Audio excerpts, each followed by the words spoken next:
다른 법칙이 적용되는 곳이 바로 조직이라는 곳이에요. 그래서 뭐 찍혔죠. 뭐 찍혀가지고 저는 찍혔습니다. 용비어 청각을 잘 하려면요 어떻게 해야 되냐면요, 두 가지 방법이 있습니다. 첫 번째 방법은 뭐냐면요, 여러분 주말에 놀 거 다 놀고 퇴근 후에 여러분 할 거 다 하고 어떻게 좋은 인간관계를 맺겠습니까? 노력을 하셔야 됩니다. 여러분의 시간과 에너지 또는 돈을 써가면서 인간관계를 사는 거예요. 직장에서의 인간생활은 그런 겁니다. 용비어 청각 기술은 함부로 쓰시면 안 됩니다. 이게 안 되는 사람이 쓰면 오히려 역효과가 날 뿐이에요. 예, 여러분 안녕하십니까? 오늘은 제가 용비어 청각을 잘하는 법에 대해서 말씀을 드리겠습니다. 많은 분들이 여쭤보셨어요. 제가 이제 조직생활, 인간관계 두 편을 만들었잖아요. 인간관계 총론에 대해서 말씀을 드렸는데, 첫 번째는 가족과 친구, 두 번째 편은 직장생활, 그러니까 동료, 뭐 배우자의 가족, 이렇게 나눠서 총론을 말씀드렸잖아요. 자, 오늘은 강론 시간입니다. 강론 중에 여러분들이 제일 많이 질문을 하신, 제일 많이 궁금해 하시는 부분, 바로 직장입니다. 직장. 제가 말씀드렸잖아요. 직장에서는 어떻게 해야 된다고요? 직장에서는 용비어 청각을 잘해야 된다고 했잖아요. 자, 우리가 직장을 왜 갔죠? 여러분 직장에 인간관계 맺으려고 간 거 아니죠? 친구 만들려고 간 거 아니죠? 선배, 후배 만들려고 간 거 절대 아니잖아요. 여러분이 직장에 간 거는 오로지 단 하나의 이유죠. 돈 때문에 간 거잖아요. 나머지는요, 어쩔 수 없는 사람 관계이기 때문에 거기에서 부수적으로 발생하는 게 인간관계인 거지, 여러분은 돈이라는 목적 때문에 간 거고 다른 사람도 그것 때문에 온 거예요.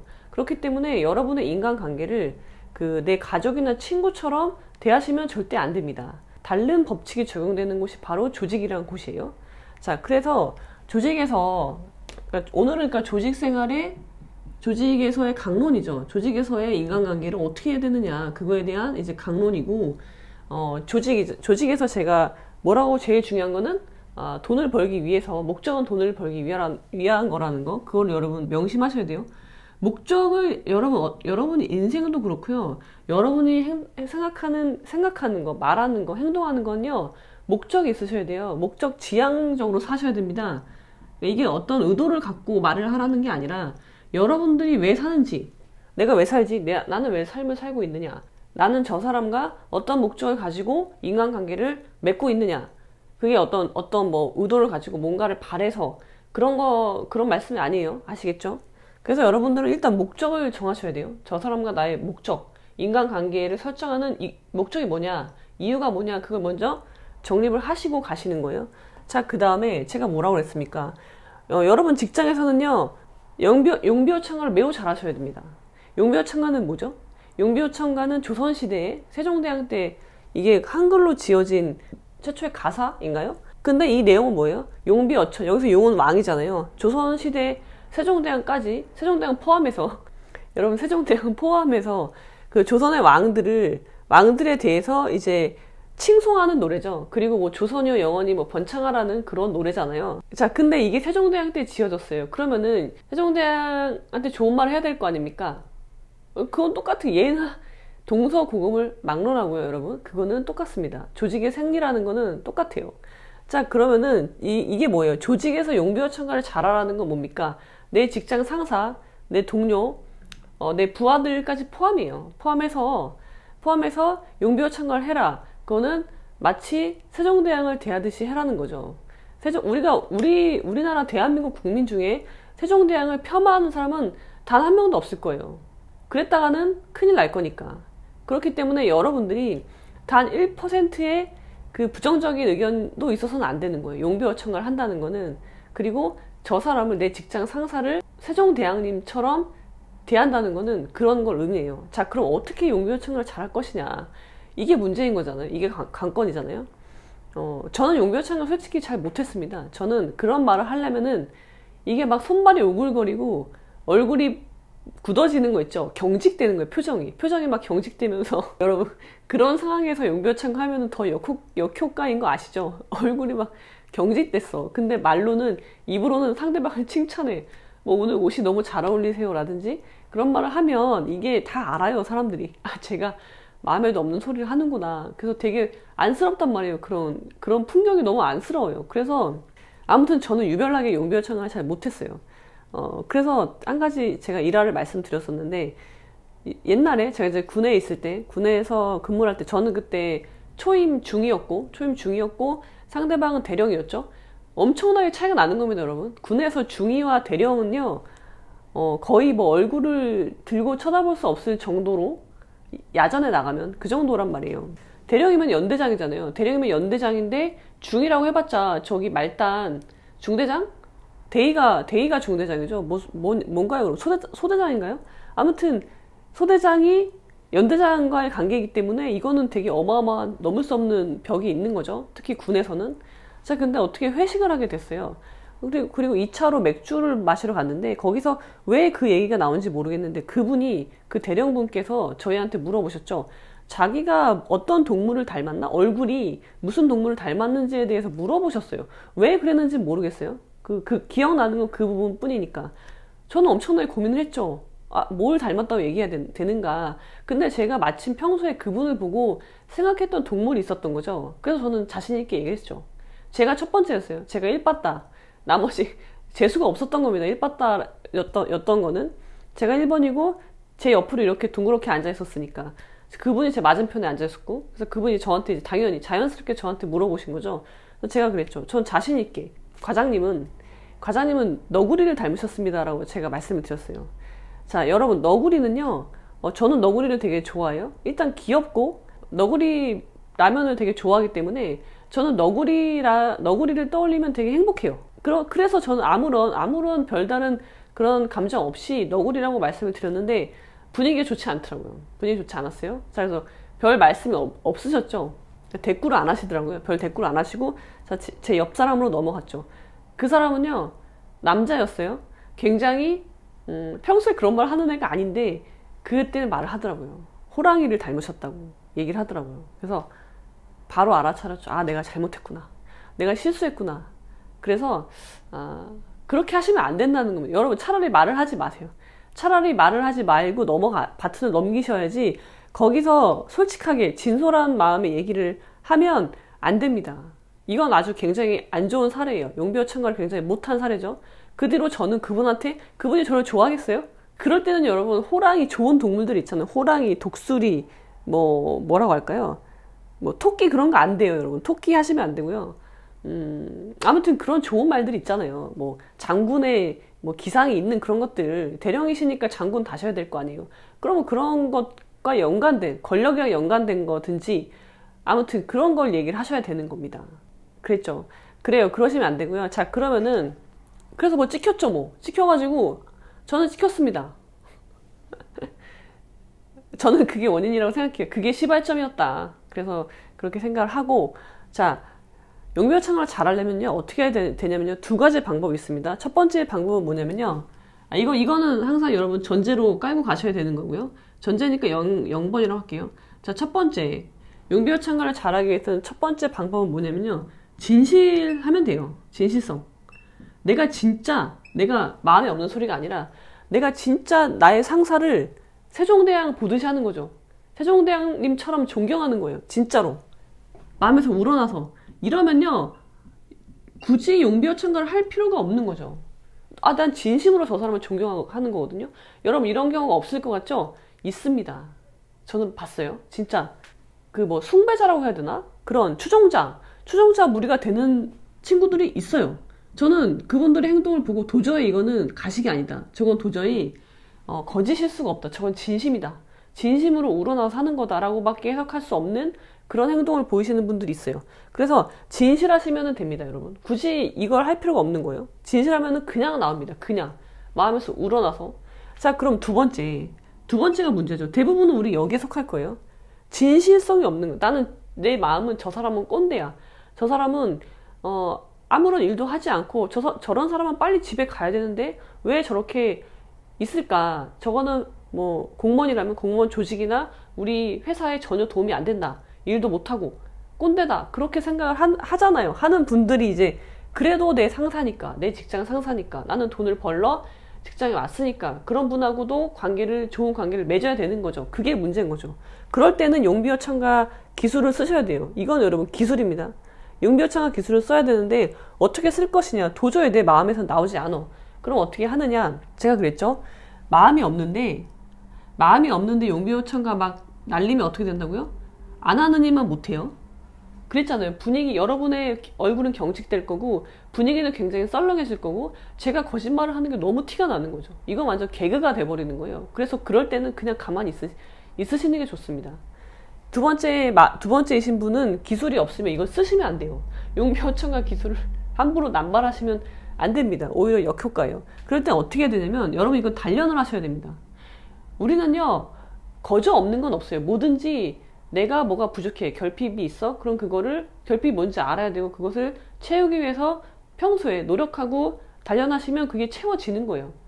그런 과정을 거치셔야 돼요. 거저 얻는 건 없습니다. 그래서 어떤 연습을 해야 되냐면요, 인간을 이해하는 연습을 하셔야 돼요. 인간을 이해한다. 왜? 용비어천가를 제대로 써먹으려면 용비어천가 기술을 파워업을 해서 써먹으려면 어떻게 해야 되냐면은 상대방을 이해해야 돼요. 저 사람, 자, 타겟을 정해야 돼요. 타겟은 내 상관이에요. 타겟은 나의 상관입니다. 자, 이 상관을 누구죠? 이제 딱 정해지죠. 이름, 성별, 나이, 가족관계 딱 이제 정보가 다 나올 거 아니에요. 그러면은 자, 이 사람의 정보가 딱 나오면 이 사람을 이제 타겟을 잡았죠? 그럼 이 사람을 이해하셔야 돼요. 이해하려고 여러분 먼저 노력하셔야 됩니다. 용비어천가 하기 전에. 자, 그래서 이 사람은 몇 살이고 어린 시절에 어떻게 보냈고 어떤 결핍이 있고 뭐가 장점이고 뭐가 단점이야. 그리고 주말에는 아이들과의 관계는 어떻고 와이프, 배우자와의 관계는 어때. 그런 걸 먼저 파악을 하셔야 된다는 겁니다. 그 사람을 먼저 이해를 하셔야 돼요. 이해라는 말은 굉장히 진실성이 담겨 있으니까 이해까지 하면 좋지만 최소한 파악을 해야 돼요. 저 사람의 행태, 행동, 양식 그런 것들을 먼저 파악을 한 다음에 그 다음에 노력을 하셔야죠. 그 다음에 필요한 게 노력이에요. 어떻게? 저 사람을 위해서 내가 용비어천가를 한다라는 그런 건 가급적이면은 그런 마음은 지우시고 나는 용비어천가라는 기술을 쓰고 있지만 저 사람을 먼저 이해하고 저 사람을 배려해 주려고 노력을 하는 거예요. 그러면 이게 자연스럽게 나오거든요. 예를 들어서 여러분 이런 게 있어요. 노력은 되게 중요한데 의도적으로 하셔야 돼요. 여러분 노력을요 내가 마음에서 우러나서 하라는 게 아니고 그건 이제 1번인 분들이고 2번에 있는 분들은요 노력을 하셔야 되는 겁니다. 내 마음이랑 상관없이. 자, 예를 들어서 이런 게 있어요. 제가 아는 어떤 분은 그러니까 조직이 큰 조직은요 뭐 여러 개가 있잖아요. A 부서, B 부서 이렇게 있잖아요. 근데 이분은 B 부서 분이에요. 여자분인데 B 부서의 여자분이에요. 근데 어떻게 A 부서로 오게 됐어요? 한 10년? B 부서에 10년 정도 있다가 A 부서로 오게 됐어요. 근데 이 A 부서에는 이분이 오지만 아무것도 아는 게 없잖아요. 난 이 조직에 대해서 너무 모르는 거예요. 같은 조직이지만 부서마다 분위기가 다르잖아요. 그래서 A로 왔는데 하나도 모르는 거죠. 그리고 라인도 없어요. 여러분 라인은 되게 중요하죠. 조직에서. 라인이 없어. 나를 챙겨줄 사람이 없고 나를 아는 사람이 없는 거예요. 나의 진가를 아는 사람이 없다는 거죠. 이럴 땐 되게 위험하거든요. 이럴 때가 제일 위험한 겁니다. 조직에서. 나를 아는 사람이 없을 때, 주변에 나를 위해서 나를 옹호해 줄 수 있는 사람이 없을 때, 나를 대신해서 나를 표현해 줄 수 있는 사람이 없는 거는 굉장히 위험한 상태예요. 그래서 그런 상태를 빨리 해소하기 위해서 인간관계를 이제 맺어야 되는 겁니다. 의도적으로 맺으셔야 돼요. 조직에서 그걸 안 하시면 큰일 나는 겁니다. 자, 그래서 이분이 어떻게 했냐면 A 조직으로 왔잖아요. 그 순간 자기 이분은 되게 똘똘한 똑똑한 분이시죠. 그러니까 자기 상관뿐만이 아니라 동료들 그리고 자기 부하들까지 아니다. 부하는 아니었다. 부하는 하지 않았어요. 자기 동료 라인까지 해가지고 주로 타겟은 상관이죠. 상관 동료들을 연구를 합니다. 앞으로 나랑 같이 일할 동료들이니까 연구해요. 그리고 나의 상관을 연구하기 시작해요. 파악하는 거죠. 그래서 알아냅니다. 저 사람의 평소 생활 습관, 태도, 그 사람들의 일상을 연구하는 거죠. 그리고 일상을 파악해요. 그리고 나서 어떻게 공략을 하냐면 이제 파악한 다음에 이제 공략을 해야 되는데 어떻게 공략을 하냐면 이런 거예요. 공략법은 사람마다 달라요. 자, 예를 들어서 A란 조직의 상관이 여자 상관이에요. 상사가 여자였다는 거죠. 이분도 여자고 이분도 여자예요. 그러면은 어떻게 보면 굉장히 껄끄러울 수가 있어요. 이건 되게 쉽지 않은 난이도거든요. 난이도 상입니다. 난이도 상의 관계예요. 내가 여잔데 직장 상사도 여자야. 그러면 이건 어려운 겁니다, 여러분. 남자 상사보다 더 어려운 거예요. 자, 그래서 어떻게 하냐면 이 여자 상사가 근데 결혼을 했어. 아이도 있어. 근데 보니까 주말 부부야. 그러면은 이 여자가 공략한 건 뭐냐면 아이들이 뭐 초등학생이야. 나이 연령대도 알아야 돼요. 아이들이 초딩들이면은 초딩들이 좋아할 만한 활동 있죠. 그 활동을 자기가 안내를 해주는 거예요. 그리고 마침 이 여자분도 이 주인공 여자도 아이들이 어려. 그러면은 주말을 이용해서 주말에 같이 활동을 하는 거예요.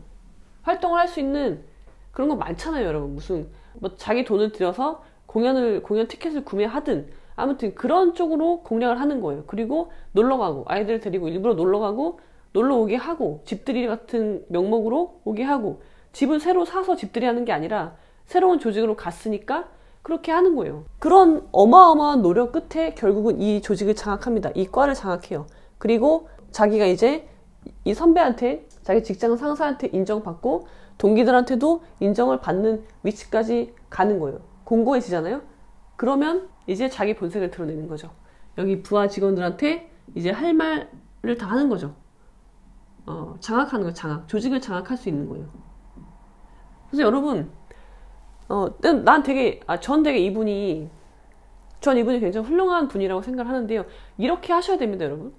자, 여러분 조직생활 잘하고 싶죠? 상사와의 관계, 조직에서 인정받고 싶죠? 인간관계 잘하고 싶죠? 근데 이상한 놈이 있죠? 내 직장 상사는 꼰대고 내 동기들은 다 이상해. 그러시면 안 됩니다. 그러시면 안 돼요. 여러분 거기 조직에 그 사람들 보고 간 게 아니잖아요. 그 직장을 보고 간 거잖아요. 그 직장이 좋아서 간 거잖아요. 그러면 나머지는요, 안 좋은 사람들이 복불복으로 있잖아요. 나랑 관계를 좋게 만드는 게 조직에서의 인간관계입니다. 그게 조직생활이고 그게 처세술이라고 표현하는 거죠. 그래서 여러분들이 끊임없이 노력을 하셔야 돼요. 이 두 번째도 첫 번째는 논외로하고 두 번째 분들은요, 끊임없이 노력하셔야 됩니다. 예? 상대방 인간을 이해하고 그 사람을 파악하고 공략하고 노력하는 거. 여러분 주말에도요, 취미생활 하시면 안 돼요. 여러분 주말에 놀 거 다 놀고 퇴근 후에 여러분 할 거 다 하고 어떻게 좋은 인간관계를 맺겠습니까? 노력을 하셔야 됩니다, 여러분. 여러분의 시간과 에너지 또는 돈을 써가면서 인간관계를 사는 거예요. 조직에서는, 직장에서의 인간생활은 그런 겁니다. 용비어천가 기술은 함부로 쓰시면 안 됩니다. 이게 안 되는 사람이 쓰면 오히려 역효과가 날 뿐이에요. 자, 좀 이해가 되셨습니까? 조직생활에서 인간관계가 어렵다 그러신 분들이 있으면 이 영상이 도움이 됐으면 좋겠고요.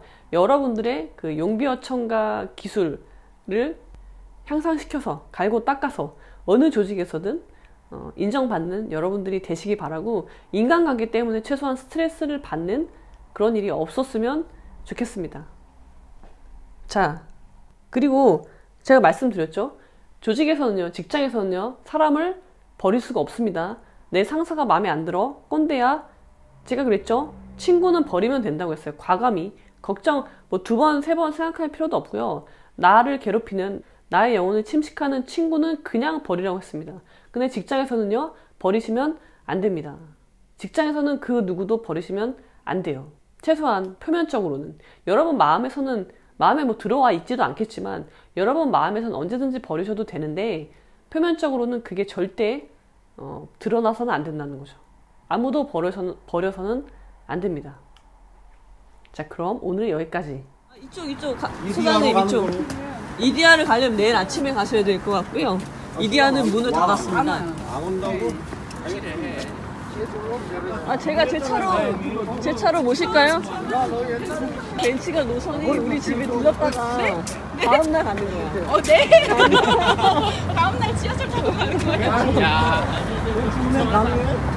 가능하죠. 커피 어딘데, 커피. 커피는 문을 닫았고. 닫았다고? 응. 지금 술 먹으면 택시 없는데? 술밖에 없어, 지금. 술밖에. 저기 가. 일단은 저기 가. 여기 타자는 일단은 그 코스가 잡아놓은 데는, 계획된 데는 계획을 이행을 해야지. 잠깐만, 자리가 없나? 저기 과장님! 문 열었어? 커피로 가. 커피숍이 더 먹으면. 빠바는 또 뭐야? 빠바 가면 커피 있어. 빠바는 뭐야? 자리가 없어요? 과장님! 과장님! 저기라도 저기 왜 문은 아직까지 안 닫았지? 희한하네. 안 닫았잖아. 커피점이 왜 문을 안 닫았죠? 갖고 있는 거 아니야? 왜요, 너? 지금 쿠키 영상 만드는 아, 중이에요. 그럼 저도 한번. 진짜?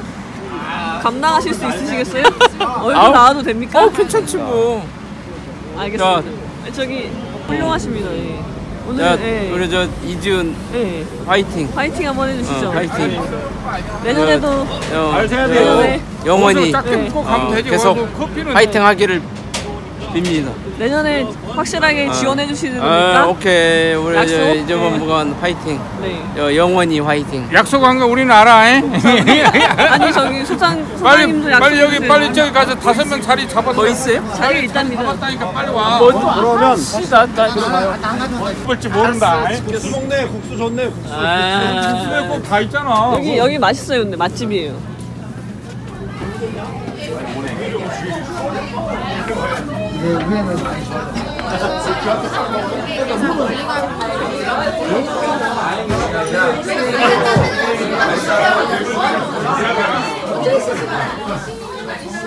생각하고 왔더니 지기들이 뭐 인천에 왔다. 나 강주에서 온 사람이야.